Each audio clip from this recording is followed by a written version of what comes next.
Mr President. Last time we discussed Cuba and Latin America in this Parliament, I remember very well, I told you, in a world that is changing, and especially in Latin America and in Cuba, Europe will not watch from the sidelines, and we didn't. March was an historic month for Cuba, and we were there. Europe was there.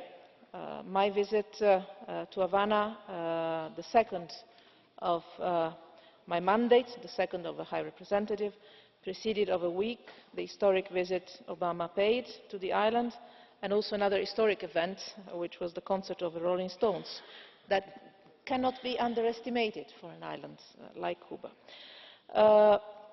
We have been there as a driving force for change.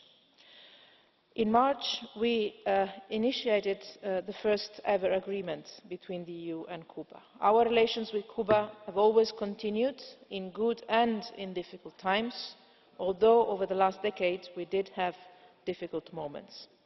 Our starting point was and still is much more positive as that of our friends in the United States.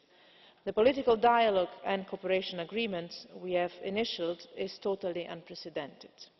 It touches on the broadest set of issues, from political dialogue to economic cooperation, from sustainable development to our cooperation in multilateral fora, from the protection of the environment to human rights.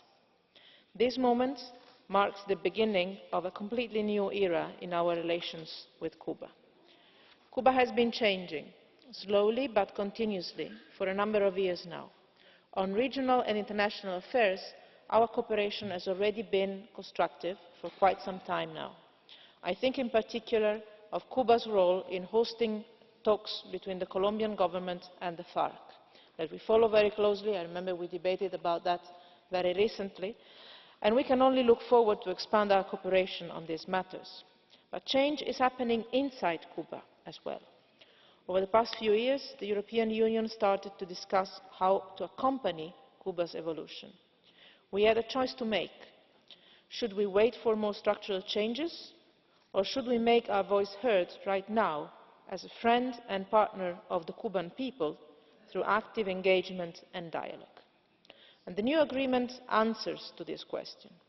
We can now accompany more decisively the process of reforming the Cuban economy and society, fostering sustainable development, democracy and human rights as a trusted and reliable partner, as the Cubans see the Europeans. Since my political dialogue meeting with Foreign Minister Rodriguez last year, we have commonly agreed to give a head start to the human rights dialogue. This format has now been formally set up by the political dialogue and cooperation agreement we initialled in Cuba last month. But the process was launched before the agreement was even finalised. And next human rights dialogue will take place at the end of May in Havana, and we were able to announce it while initialling the agreement. In the first meeting of the human rights dialogue that took place last year in Brussels, we touched upon the respective situation on human rights and recent developments both in the EU and Cuba. Let me say it was a very constructive and very frank exchange of views, a useful one. Let me conclude with a note on the work ahead. We will now have to go through our internal process to ensure a swift signature and ratification of the agreement. And obviously the European Parliament will have a part in this when time will come, and I hope it will not be too far away. The signature of the agreement will also mark the end of the European Union 1996 common position as the Union's instrument defining its external relations with Cuba. As you know well, the common position had already envisaged the perspective of a bilateral agreement. This has now been accomplished, setting a new framework for our relationship. So it is time we finally develop a partnership that reflects our shared history, that serves our interests in the present day, and helps us build a future that is shared. For this reason, in parallel to the process leading to the signature of the agreement, I will propose a Council decision to formally repeal the common position. This agreement, I believe, benefits Cuba and it benefits Europe. Let me be even more clear. It benefits the Cubans and it benefits the Europeans. Because this is the nature of all good friendships. And I am sure we will be able to count on your support in this new phase of our common history.